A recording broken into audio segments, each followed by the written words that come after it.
everybody. You having a good show? Yeah? All right, so we're here with Linda Young and John Burgmeier. How are you finding the show? It's great. Yeah? I've been having a good time. Good. What she said. Yeah. And obviously we've got Richie at the end. Everybody give Richie a round of applause. The show wouldn't be what it is without him. And this is why you're doing it on your own now, man. Yeah, that's it. So my first question is for Emperor Lord Frieza. Or Yes. Lord Emperor Frieza. How did you get the role of Frieza? What do you mean the role? I am Frieza. No. It was an open audition, actually. I'm an actress, and I live in the Dallas area. And my friend called me to tell me there was this open audition for, she wasn't sure what it was. She said a Japanese cartoon or something. And she tried to talk me into going. I really didn't want to go because I was cleaning the house. And John knows how I am. I don't like to leave in the middle of cleaning. I mean, plus I had to get ready, but she convinced me, so I went with her. We went to Funimation. It was just at the top of a bank building then. And we went up there, and there was a little information, but not much. And you had to go in one room and listen. It was a tape recorder, you know. You had to listen to voices on that and remember them then in your head, and then go into a little studio they had, and they'd say, do you remember this voice? Read this. Do you remember that? Read that. So we read for all different voices. We had to kind of try to sound as much like them as we could, and that it was actually the Ocean Dub actors that they wanted us to sound like, because John, they wanted to merge that, right, and make it seamless, like people wouldn't know that they moved from Canada to the United States. Oh, okay. So that's how I ended up getting Frieza. Have you got anything that you can tell all of us that we don't know about you? Well, everyone knows I'm his mom now. Absolutely. Because a lot of times they don't. I'm a big band singer. I sing with a big band. And John, this is your first time in the UK, isn't it? Correct. Yeah? How do you find it? Apart from the weather, obviously. But Everyone keeps saying that. I find that the weather has been quite lovely compared to where we're going from. This is Yes. this is a cool breeze, and not too much sun beating down on me. It's been quite nice. good. I mean, this is just typical British weather for us, isn't it, guys? We're all used to this, I'm sure. But for you then, I mean, what is it like? What is it, that inspired you as well to become a voice actor yourself? Yeah, do you want to take the mic? I mean, I found my way in through other avenues. Where I initially started working for Funimation as a audio engineer was my first role, which was a position that I applied to thanks to some inside intel from Mom here. My son can do that. During one of her recording sessions, she discovered that they were going to be taking applications for a new audio engineer, and I was encouraged to turn in an application. And I was just young enough and hungry enough and cheap enough to be exactly what Funimation was looking for at the time. I was barely qualified on the equipment, which was enough for them. So I found my way in, and we were expected at that time to wear many hats, because I mean the production department was 4 people, right? So in addition to running the audio sessions during the day, I went to school for writing was my emphasis for my degree. So my boss was aware of that. He said, well, why don't you start punching up the scripts as well? You have an English degree. Okay. So during the day I would run the recording sessions, and then in the evenings I would work on the scripts.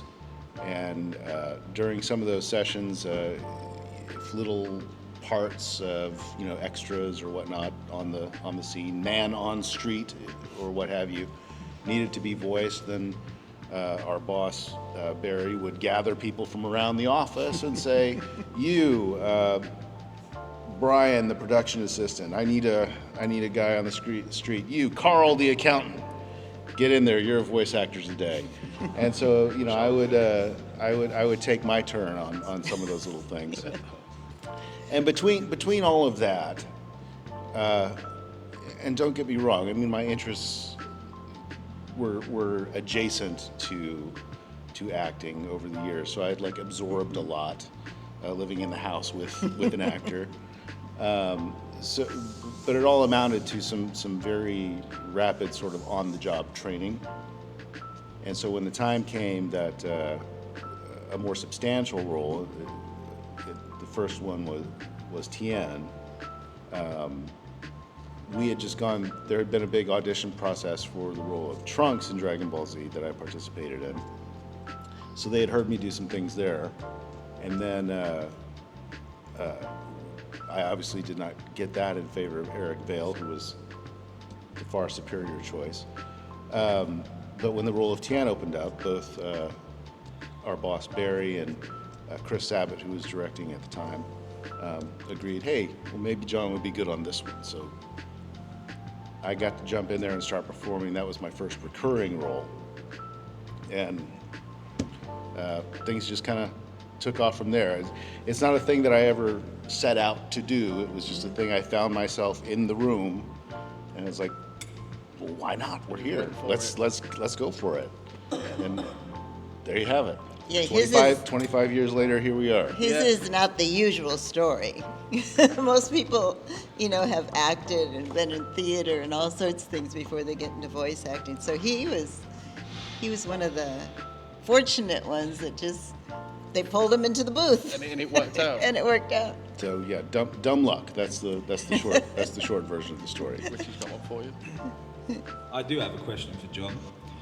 Bit controversial for people, you know, because I love Dragon Ball GT.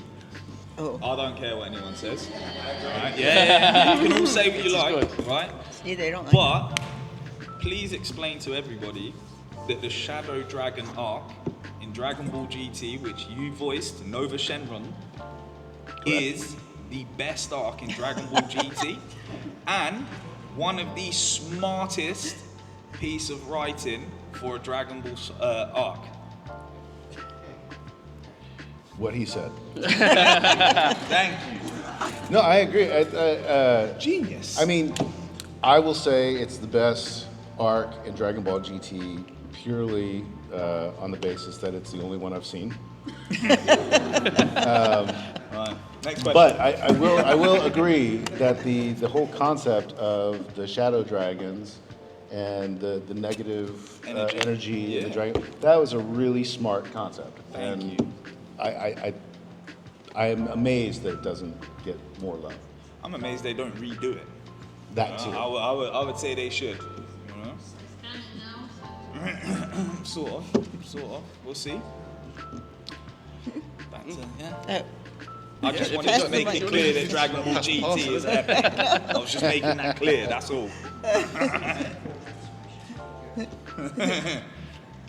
I mean, I would like to take this out to anybody here as well. Have you got anything that you would like to ask whilst you're here, the opportunity with Linda and with John? Anybody, just come up, ask a question. I can see there's some people here. I feel like your legs twitch. I know, yeah, he's literally this guy right here. The one in the Oxford Card Show Centre. Anyone want to come Anybody? up? Yeah? Yeah, come up. I'll bring the mic. Yeah, go for it. Take Yeah. my too, yeah. Got to make you work. Yeah. We need someone to run the mic.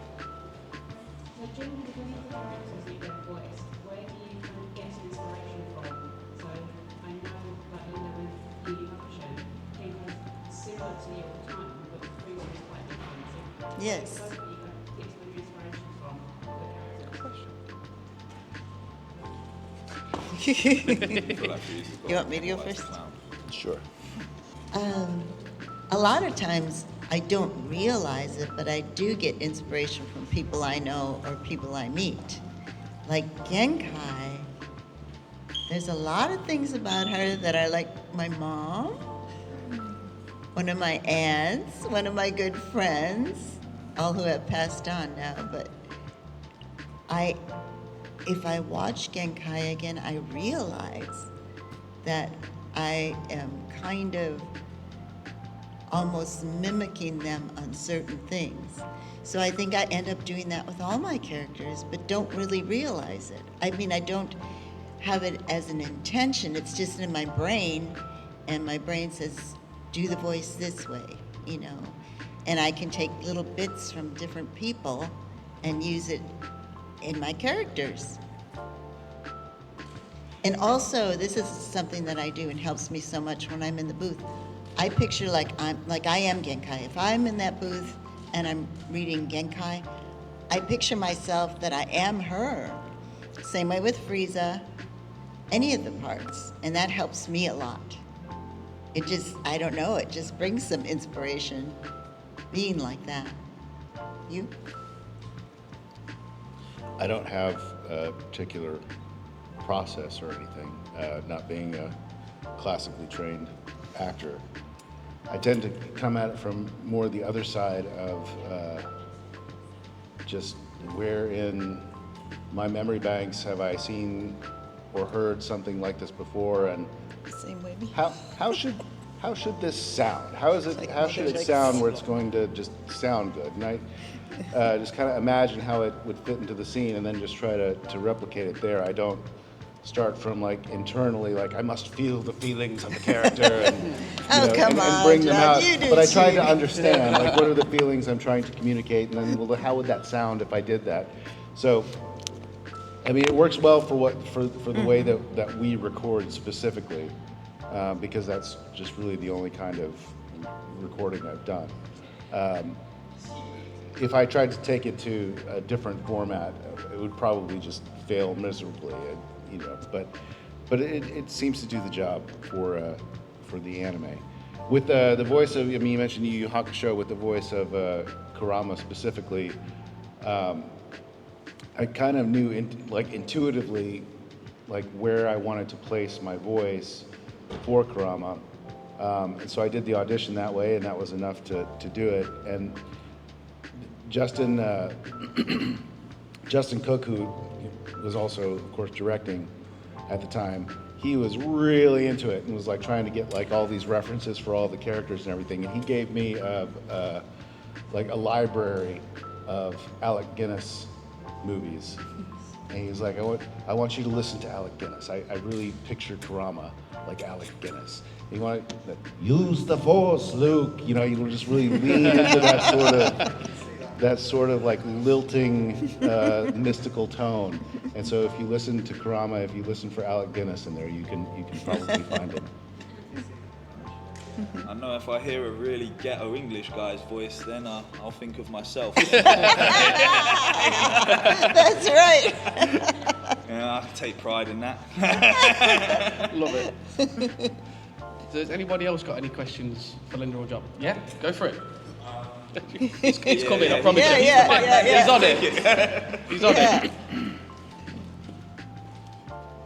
I just wanted to ask, what the transitions like between voices like Father into Frieza, like in office and the booth, or just what people were thinking in general. Okay.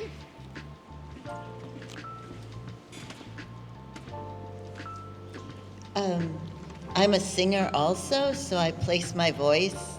I can place my voice at a lot of different places, like in my head and nasal, my throat, you know, and so mostly when I do a character, I think of where I'm going to place the voice. I mean, it's a process that just happens. I don't really think about it, you know, but of course Baba is much more higher up, like, ooh, yes, I'll tell your fortune. Well, Frieza's back here, and Baba's a little bit right in here.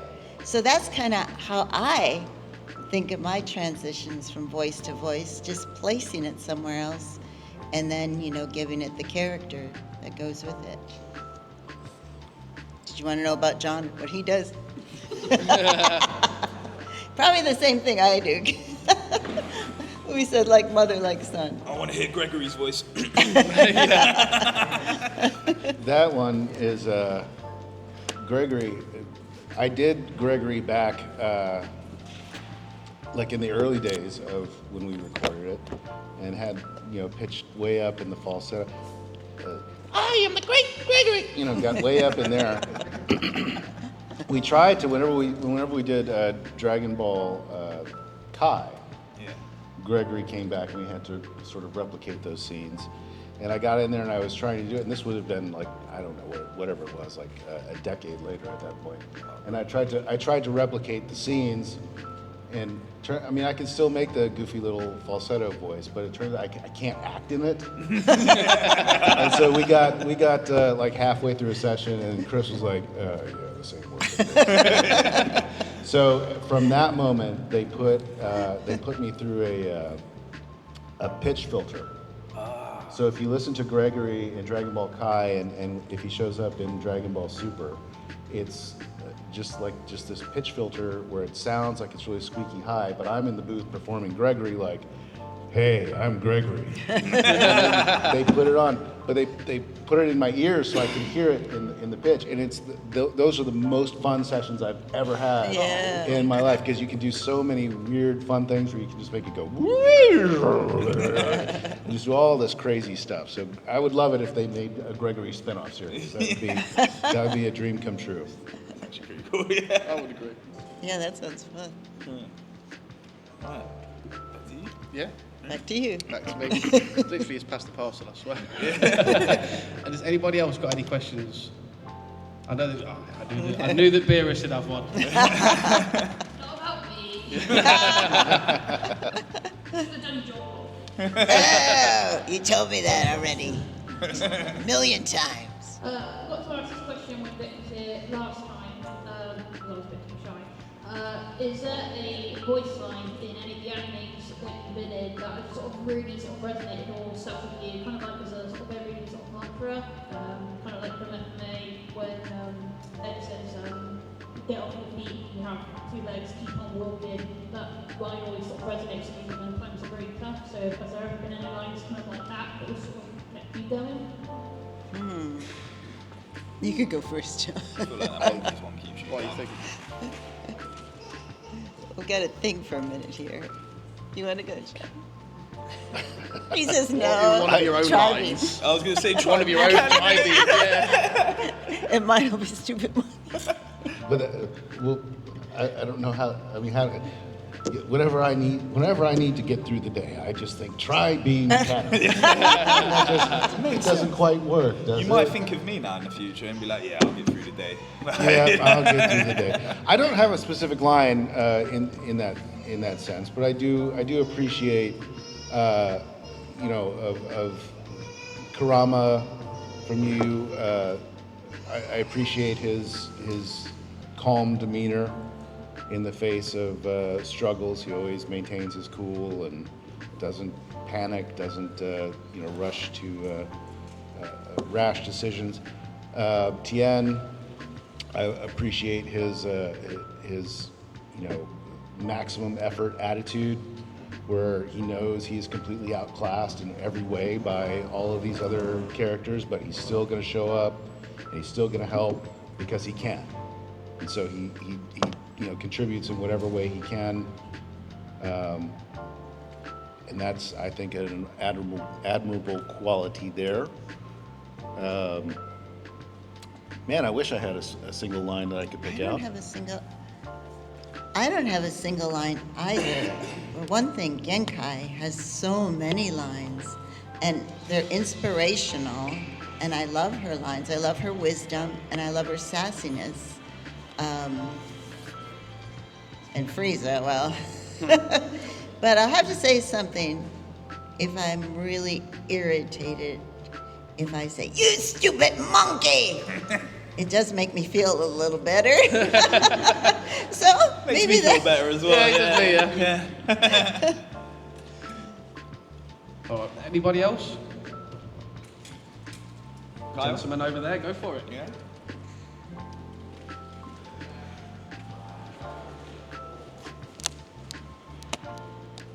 quicker. Yeah, we've got a couple minutes. Yeah.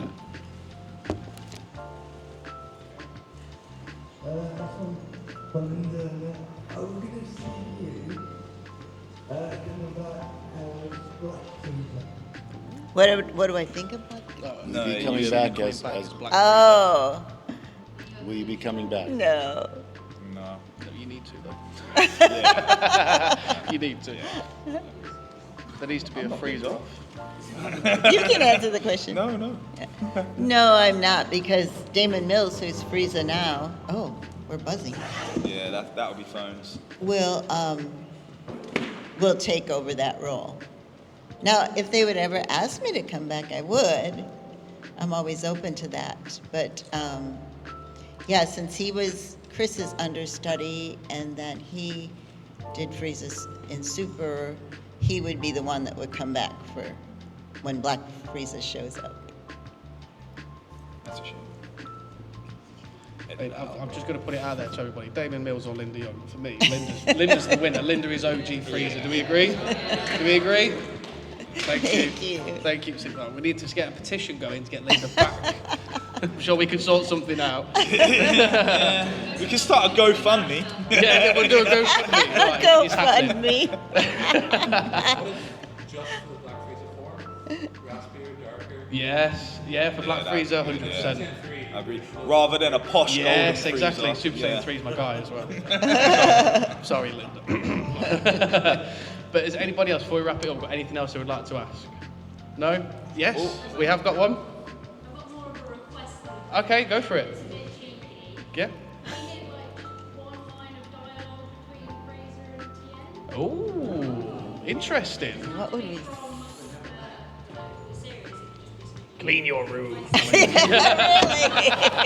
Really? I couldn't help it. Imagine that, couldn't man. help That it. scared the shit out of you. Literally. As a child, you sat there like,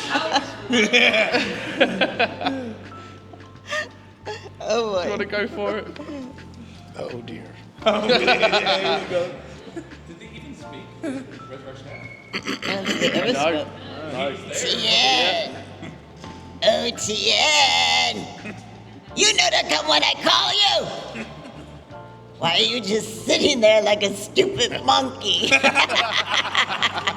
What do you have to say for yourself?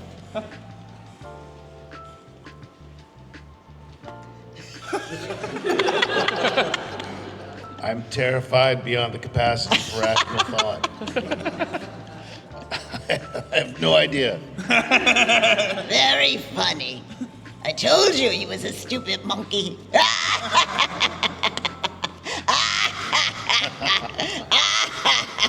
Bye-bye, Tien. Round of applause, please, for both. All right, I think that's it for this one. Survived We- childhood, man. All right. Questionable that I have. Oh, we've got one more. Yeah, we've got one more. Sorry. Would you ever come back to the UK and do another one? Happily. Yes. There you go. You see, it's set in stone now. Yes, we might be. We might be coming there. Awesome. All right then, guys. Thank you very much. I think we've got who's coming up next then, Richard? I think it is Bill next. Bill. Yeah, Right, I'm okay. pretty So sure yeah, it's if Bill you want to next. stay seated, guys, we'll get ready for the next one. Awesome. And now I'm going to move about. Run around. You got the whole court. Absolutely. I shoot some hoops as terribly as I could. Yeah, where's the basketball?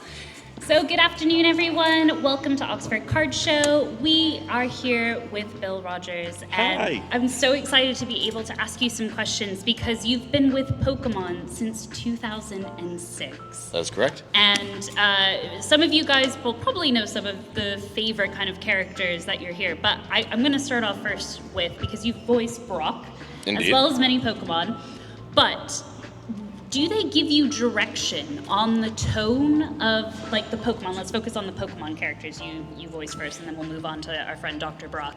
But do they give you direction, say, like with Lucario? Like, ooh, Lucario's sad, Lucario's angry. Do you have to do many different versions of the Lucario voice in one kind of filming? Well, so the way it works with Pokemon specifically is that it's an anime. So it starts off in Japan and then it comes to America, and we dub it into English. So we have two different styles. That's he was my very daughter. upset. He was like, "That's it." Our daughter, sorry, she's very upset. She's like, "I don't want to know about the process. Don't pull back the Mom curtain." puts me in front of Pokemon already. But so there's two different styles of voice acting for animation.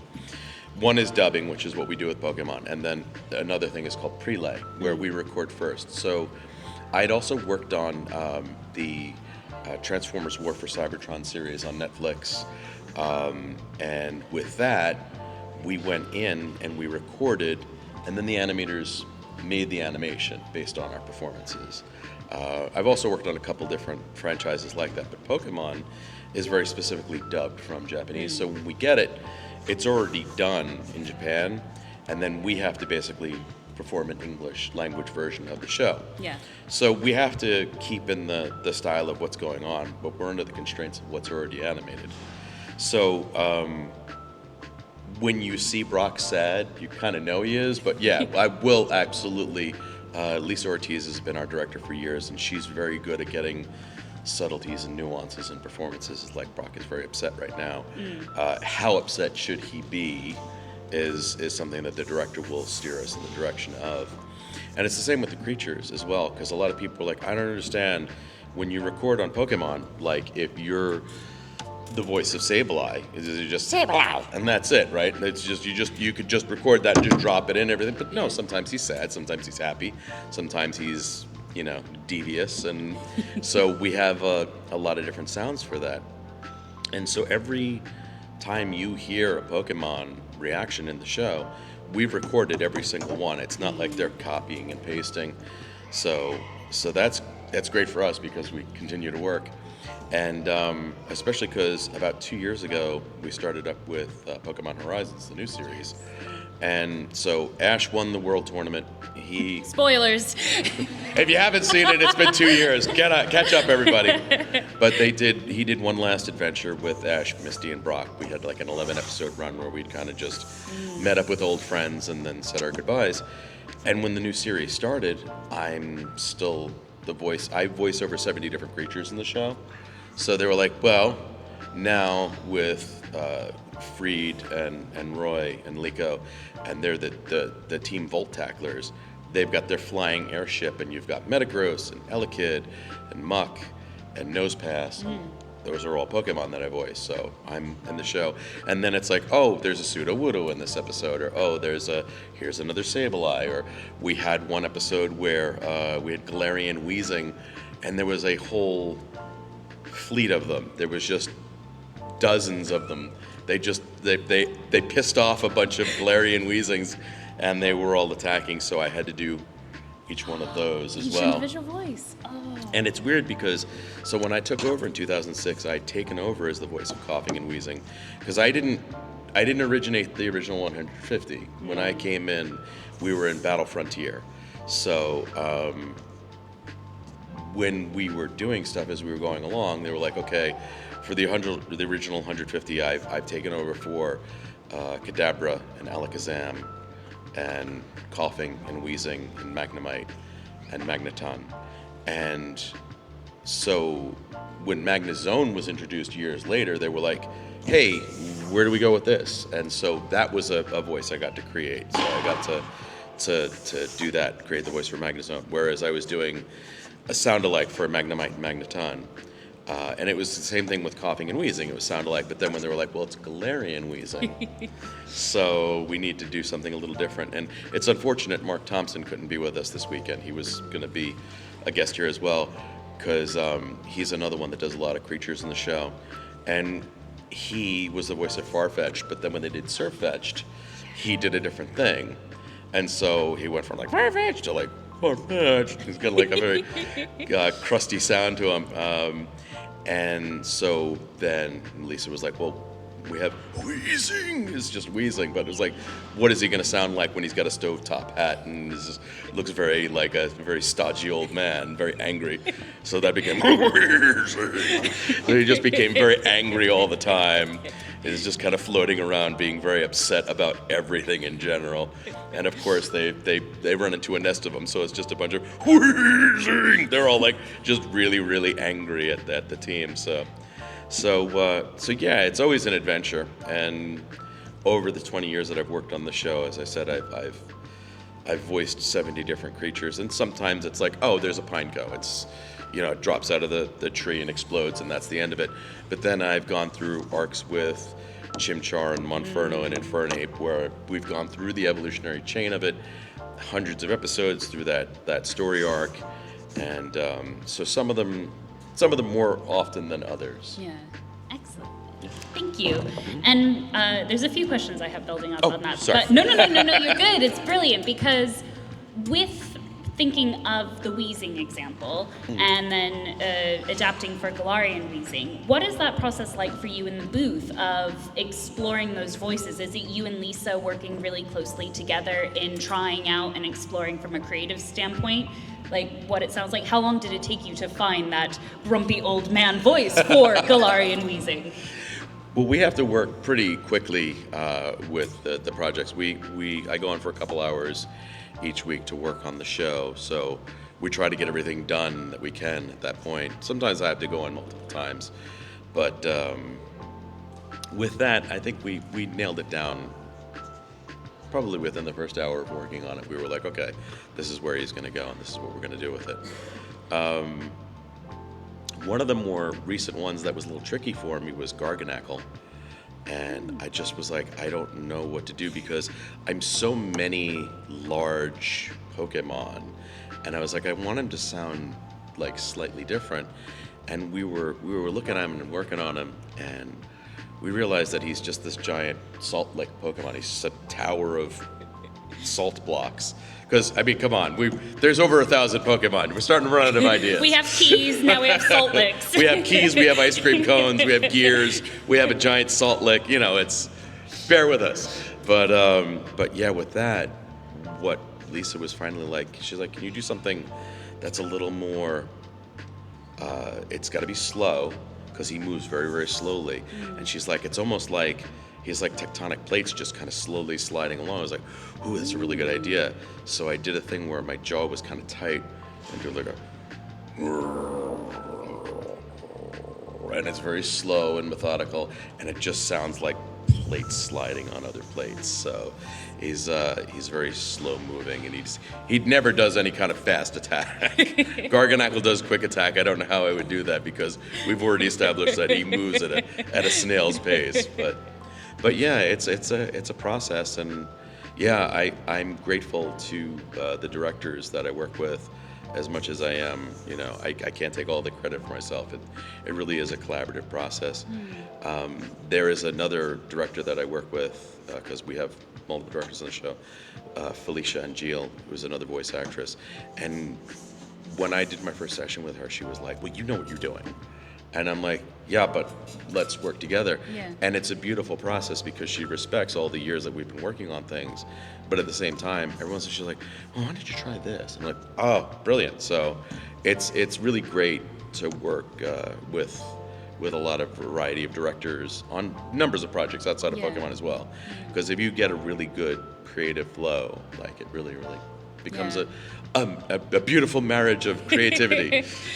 I imagine that trust is a huge part of that process as well, and giving into that, okay, I'm going to go slow, like with the Garganackle. Building up on top of that, because you are also the voice of Brock, in those episodes where you were Brock and, say, Sudowoodo, which I love the fact that you voiced one of his partner Pokemon as well, in the session in the booth, would you swap between doing Brock, or would one shift a week be like, okay, I'm going to be focusing on Brock's lines today, and then I'll come in for Sudowoodo and Lucario for the following one? So with those, with any sessions where I'm humans, which I haven't done since Brock left, it's mostly been Pokemon. Every once in a while, there's like oh no, look out, there's something, blah, blah, blah, blah. There'll be like a random civilian in a crowd or something.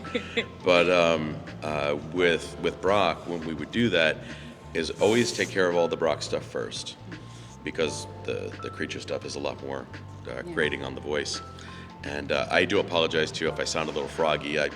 It took 24 hours to get out here. I landed yesterday, and I've just been kind of getting over just trying to get my voice back to a good place.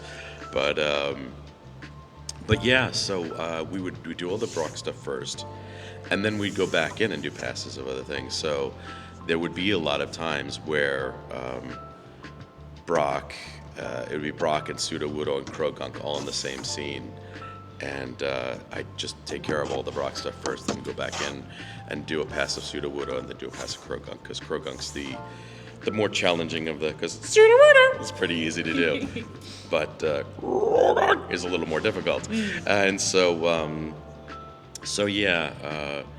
Brock would get really excited, and then Krogunk would punch him out. So I'd have to. Basically, I joke around and I say I beat myself up in the booth. So, but yeah, I would do all the Brock lines first, and then we go back and do the Pokemon passes. Okay, thank you. Sure. Because I imagine that would, that difficulty of changing from one to another to then getting in the headspace, I suppose, of Brock, which is a very interesting place, I can imagine, over the years. Our friend Brock has developed. I think from the nostalgia point of view, I think as someone who watched the anime of seeing Ash go on his journey and Brock leave, but then return, specifically I have to think of Alola, and obviously at the last few episodes, like you mentioned, that was quite nostalgic for us as viewers. How was it for you returning and being able to return to Brock? I know you've played him in the movies and stuff as well. Sure. But from the anime point of view. Well, for me, it's like it was always a thrill when Brock would make an appearance, because it was like old home week, and like, okay, cool, we get to bring Brock back into the show. I continuously worked through the show because I was always doing creature work, but yeah, there were whole story arcs where it was like, well, there's no Brock in this. But then Brock will show up for like a 3-episode arc. One of my favorites was when we did the Alolan arc, because actually a good friend of mine, Mark Swint, was the voice of Kiawe, and I knew him when he was just a young aspiring voice actor. He's like, I'm gonna be a voice actor one day, and I'm like, keep at it, kid. Yeah. And he kept at it, and then he was booking things, and then he auditioned for Kiawe, and he booked Kiawe. He's like, I'm Kiawe, and he did that through the Sun and Moon arc, and then Brock showed up, and of all things, Brock gets to challenge Kiawe, and I was like, all right, kid, learn from the master. He's like, all right, old man, you come in and do your victory lap, it's fine, we'll have a battle. And we didn't know how the episode was gonna turn out, and so I recorded before him, and when Brock beat Kiawe, I was like, I said to Lisa, I'm like, well, just tell Mark that the old guy still got it, you know. but it was especially fun because Kiawe is always so hot-blooded and everything, and we finally got to see like swole Brock, because like Kiawe's always running around shirtless, and he's like, I'm gonna flaming passion, and so then Brock like rips off his shirt as well, and it's that old character model from the original game where he's standing like, he's like all buff, and it's like Brock never looked like that in the show, but he finally got the chance to look like a badass, so I really did appreciate that.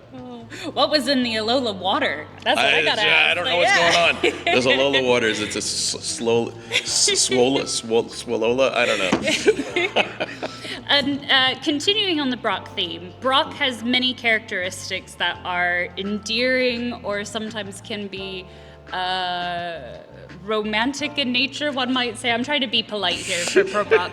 But what is one quality that you admire about Brock? Because he has shown, as silly as he can be, for lack of a better phrase, there are some really nice things about him. What do you admire about Brock?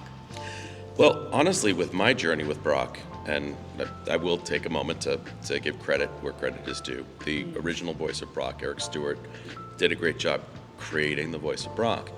And when I took over in the show, it was big shoes to fill, But I also feel like I lucked out in the fact that the way the writing of the show went, when he first came onto the show, I felt like he was a lot of comedic beats. Yeah. There was a lot of, they'd be wandering around from the town and Brock would be making food, and then Nurse Joy or Officer Jenny would walk by.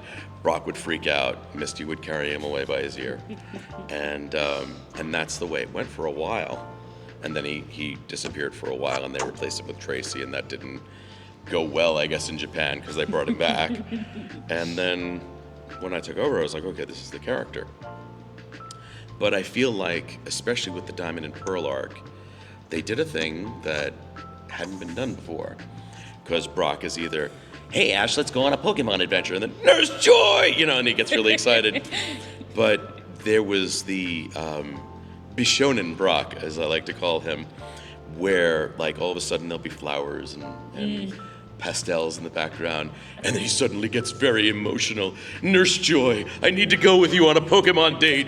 And I was like, oh, cool, he's got a new level now. Yeah. So they added a new facet to Brock, and it was fun finding that, because I was like, it should still be a bit comedic, but I wanted to be schmaltzy and a little romantic, and and that. And then also at one point,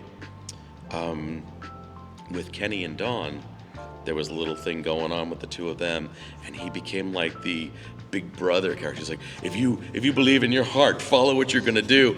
And the man who fails at everything with trying to woo women is giving out advice, but in a very lovingly and older brother way. And also they developed more of the Doc Brock aspect of him, where he was like, I'm gonna go study and become a Pokemon doctor.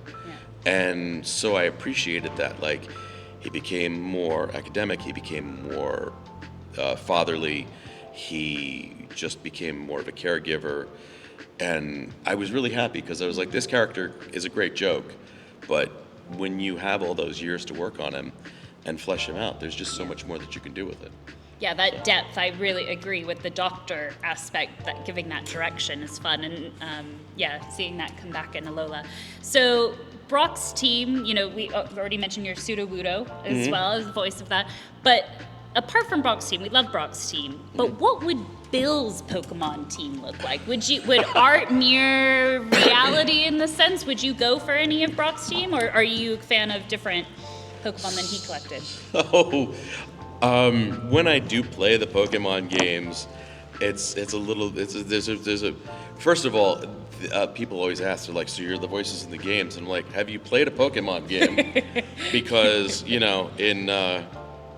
the show, if Magnemite shows up, it's and if you hear it in the game, it's like, and I'm like, no, that's not me. That's an electronic noise. So no, I'm not in the Pokemon games. Those are just electronic beeps and whirs, and like, instead of it's like, and I'm like, that's definitely, I mean, I can make that noise, but that wasn't me in the game. Yeah. That was definitely somebody hitting a button on a synthesizer and like kind of moving the frequencies. So I'm not the voices in the game, but the cool thing about it is that whenever I play a Pokemon game, I'm like, well, let me see if I can find my creatures and build a team. And so I always, if I can get my hands on a Chimchar, Monferno, and Fernape, like, that's a really great flame type. And like so I'll also want to have like a Magnemite or a Magneton in my team. Lucario's an amazing fighting type. Yeah. Krogunk is still great because he's a good poison type. Sudowoodo is very hard to put in your team because you're not really going to get very far with that. But there are enough powerhouse creatures that I can build a team. I have 70 different creatures to choose from. I just have to go out and find them, which was the problem when I was playing Diamond and Pearl. I got to a point where it was like, oh, over by this pond you can find Krogunks, and I was just like, I'm gonna just keep catching Krogunks. And so I would, like, when I would trade with friends, I called myself Brock in the game. So when I would do a Pokemon trade, they'd be like, you got Brock's Krogunk. So people really enjoyed that, but I just spent so much time wandering around in that marsh, just capturing as many Krogunks as I could. So it slowed me down a bit.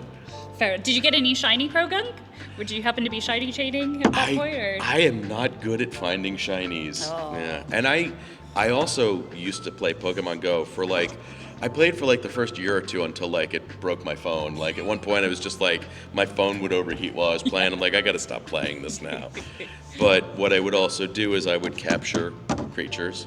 And again, I called myself Brock in that. And you could drop them at local gyms. You know, go to your local Tesco or something like that, and they have a Pokemon stop.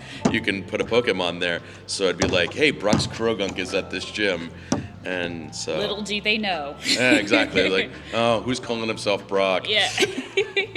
And keeping on the video game thread, we'll shift very quickly before we open it up to some audience questions. Sure.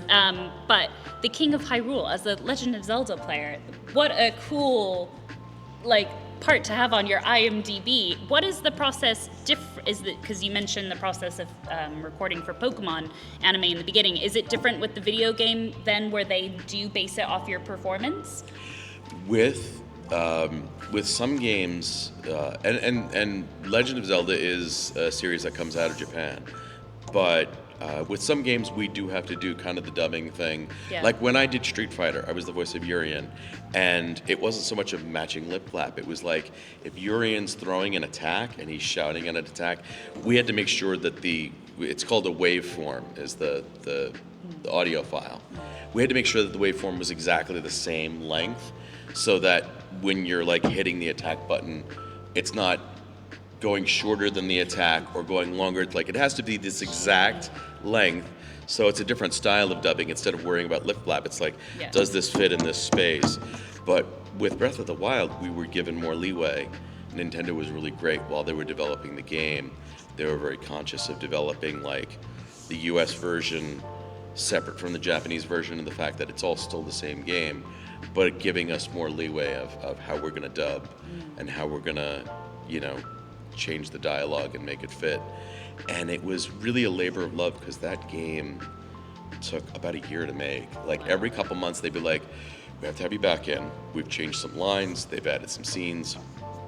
When I worked on it initially, there's that famous scene where it's a flashback where the king is berating his daughter to try to push her forward. He was a horrible dad, I'm sorry. He just wanted to save Hyrule. It wasn't like he hated his daughter, he loved her. He just didn't want the kingdom to collapse.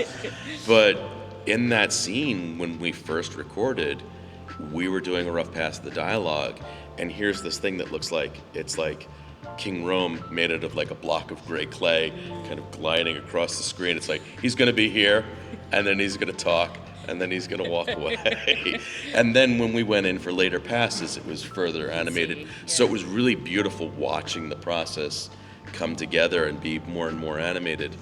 And so that was neat. So that was more like working on prelay.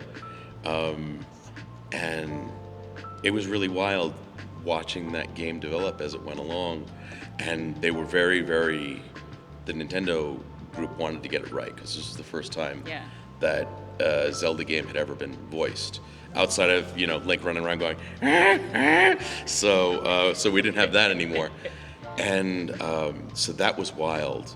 It was just such an experience. And for me, actually, even auditioning for it, I knew it was a Nintendo project when I read for it, but I was like, oh, it's another Fire Emblem game, because they have Archer, Barbarian, King. I was like, okay, it's just gonna be, I didn't know when I was reading for Barbarian that it was Daruk and Archer was Rivali and the King was the King of Hyrule.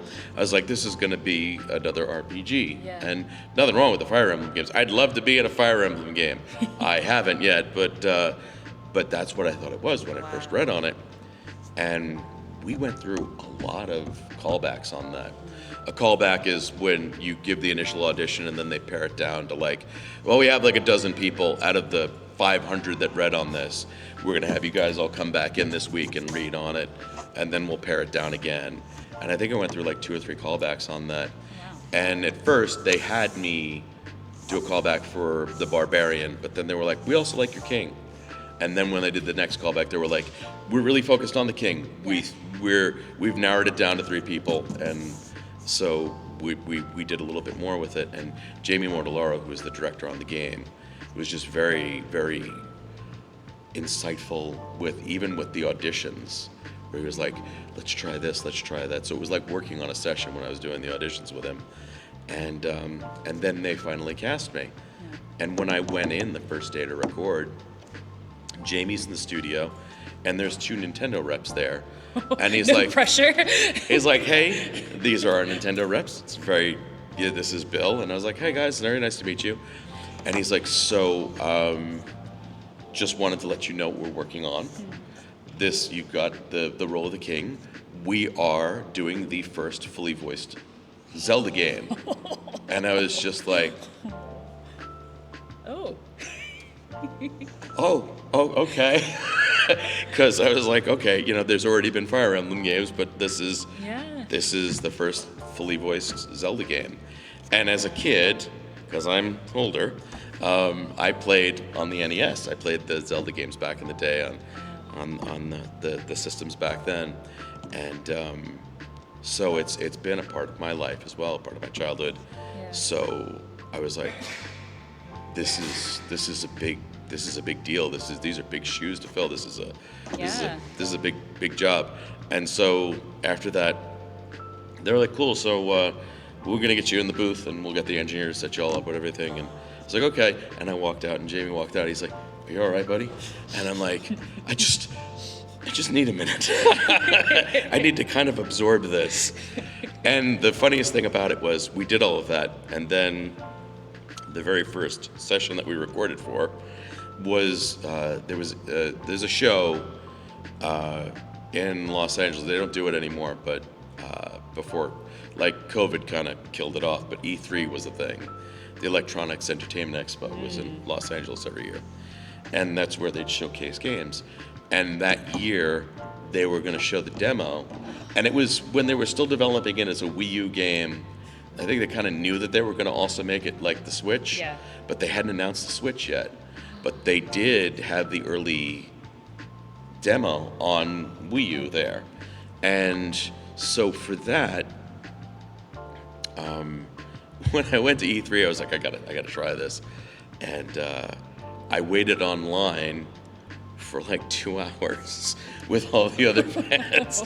I'm like, I just gotta play the game. Yeah. And I went in and I got to play it. But the amusing thing was that first day when we recorded for the E3 demo, I go in and they're like, well, this is what we have so far. And they show, for people who have played Breath of the Wild, that opening with Patricia's lovely opening monologue where she's like, Link, open your eyes, you must save Hyrule. And she's got this beautiful speech to Link. And then when you walk around the demo, you just see the old man. And every time you walk over to the old man, it's, oh. So my very first session on Breath of the Wild was in the booth for an hour going, okay, jovial laugh. Okay, angry grunt. Surprised, oh. And so for the first hour, after being told, you're going to be in this massive franchise, my first hour was,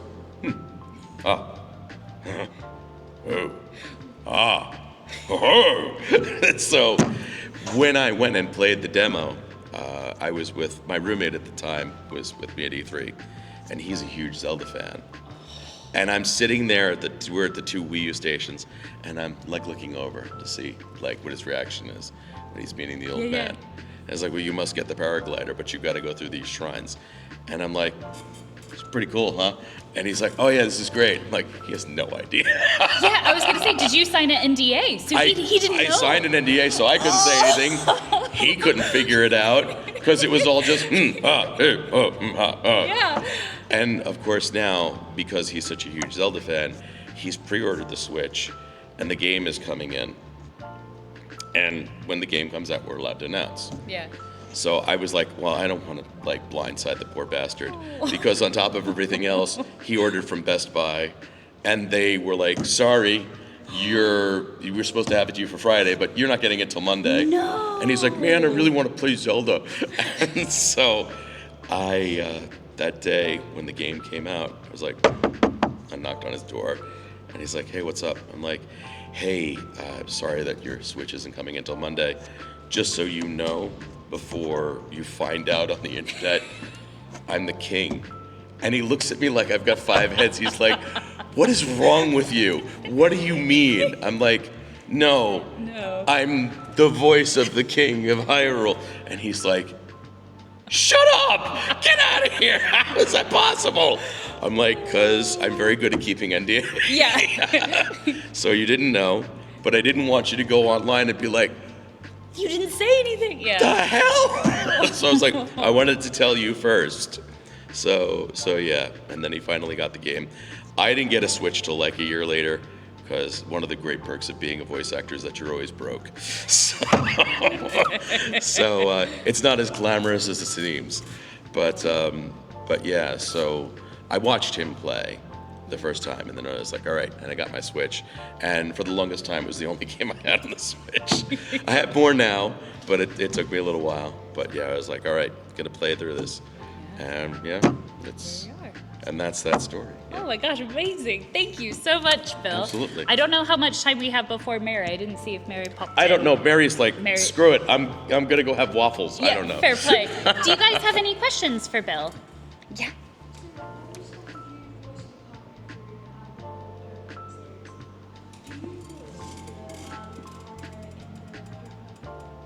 In the Pokemon film. Okay, so what happened was the Pokemon film came out right as we were in the transition. So you'll probably hear, especially if you look online, that Sean Schemmel, who's the voice of Goku, was the psychic Lucario in the Mystery of Mew movie. When we went through the studio transition, that movie already had come out, but then Smash Brothers for the Wii came out, and they were like, hey, can you sound like this? And I said, sure. So I ended up being Lucario in Smash Brothers on the Wii. And then Lucario started showing up in the show. And they were like, oh, there's Lucario. Hey, there's another Lucario. Hey, Ash has a Lucario. And so from that point forward, I was Lucario. And then Toshi's gonna hate me for this. Toshi Fumiyoshida is a producer at Pokemon USA, and I always give him a rough time about this. I've gotten over it, it's not a problem. But I did it in Smash Brothers for the Wii, and then when Smash Brothers came out for the Wii U, I was still in New York, because Pokemon initially recorded in New York. Now they record in New York and LA. But Smash Brothers, in general, records 90% of their stuff in Los Angeles. And then every once in a while they'll fly out and they'll set up in a studio and they're like, we need to get the Pokemon people to do their voices for the game. But when they were in LA recording, at one point they were talking to Sean Schemmel, and Sean's like, oh, I'm the voice of Lucario. And they were like, oh, well then get in the booth. Yeah. And he did it. And I had been in the Wii version, and I was like, well, any day now they're going to call me because I know they're making it for the Wii U. Yeah. And then the game got announced, and they started releasing materials for it, and I called up Toshi, and I said, hey, what's going on with Lucario? He's like, what? What do you mean, Lucario? We got that already recorded. Sean came in and recorded months ago. I was like, you are aware that I've been voicing Lucario for like the last, I don't know, at that point, like 5 years.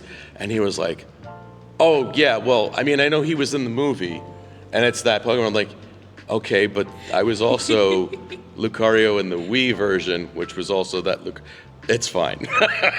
So, yes, I share Lucario with Sean. So if you see like Funko Pops that are signed by both of us online, don't be alarmed. There are 2 Lucarios out there. But then again, there's also multiple Gokus, so anything's possible. But yeah, with the exception of Mystery of Mew and the Wii Smash Brothers, the Wii U Smash Brothers, you can hear me as Lucario, so. Yes. My favorite line is Brock. Again, I apologize because I'm a little hoarse today, but let me see if I can do it. So the thing is that normally when Ash is working, when Brock is is training with Ash, he'll just be in a normal speaking tone like this. But then if Nurse Joy or Officer Jenny shows up, Nurse Joy, Officer Jenny, I can't decide. And it sounds really bad right now because it sounds like Brock has bronchitis. But I do promise it's because travel has destroyed my voice. Which is why you'll also see on the little form with autographs, it's like, we're not doing voices, can't do voices, Bill can't speak. But that's the best I could do. I'm sorry, sir.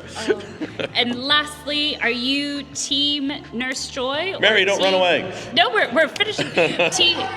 Okay. Team Nurse Joy or Team Officer Jenny? Hard-hitting question.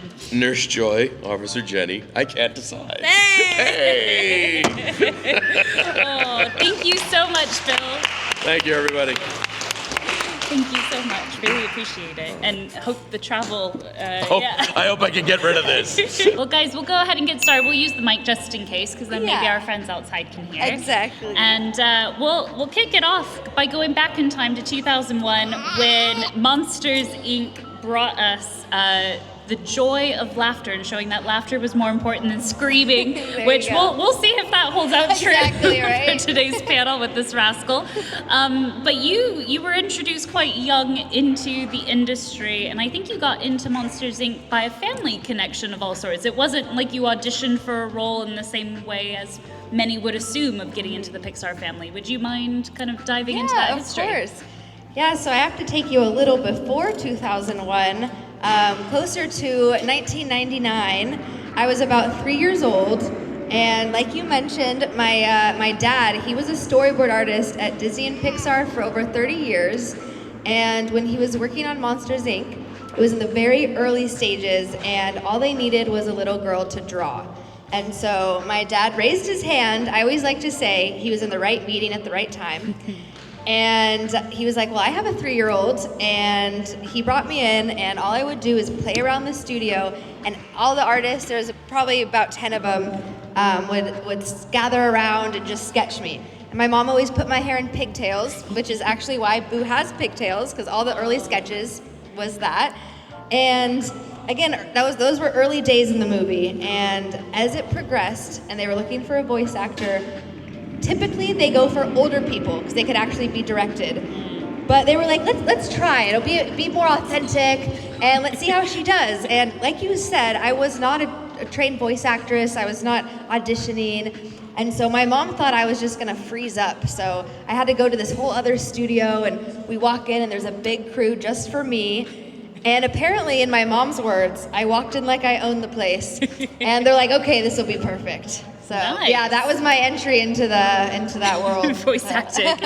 And thinking of like the difficulties of recording kind of as a 3-year-old, am I right in thinking that a certain member of Sesame Street helped you get the specific recordings? You are right.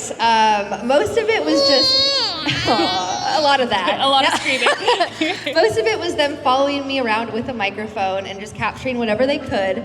But they did need me to say some specific lines. Mike Wazowski and Kitty and certain different inflections of my voice. And so yes, Pete Docter, who's the director, he used the help of a Cookie Monster puppet to kind of talk to me. You know, they had to get creative with working with a 3-year-old.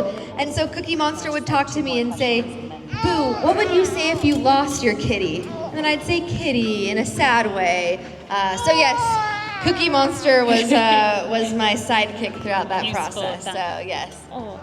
Now, I think badminton is starting, and I don't know if you've played badminton before. I certainly haven't, but I think we might ask maybe one question, and then if we want to continue outside in a more informal way, and then Okay. we can sing happy birthday. Yeah. Is that okay? Yeah. So last question then, before we head on outside, is the Monster Inc. property. So once they got your voice of saying, say kitty, did they use that in the video games and different components? Yes, they did. My voice was used in all the video games. Even Kingdom Hearts 3 is the most recent. Oh, wow. Also used in all the dolls. And then just to side note, they also reused my voice as Baby Riley in Inside Out and a couple other characters. So it was reused a few times and all my voice. So Excellent. yeah. Anyway, we'll let Badman take the lead. But thank you guys. If you have more questions, we could talk outside a little bit. Yeah. Cool.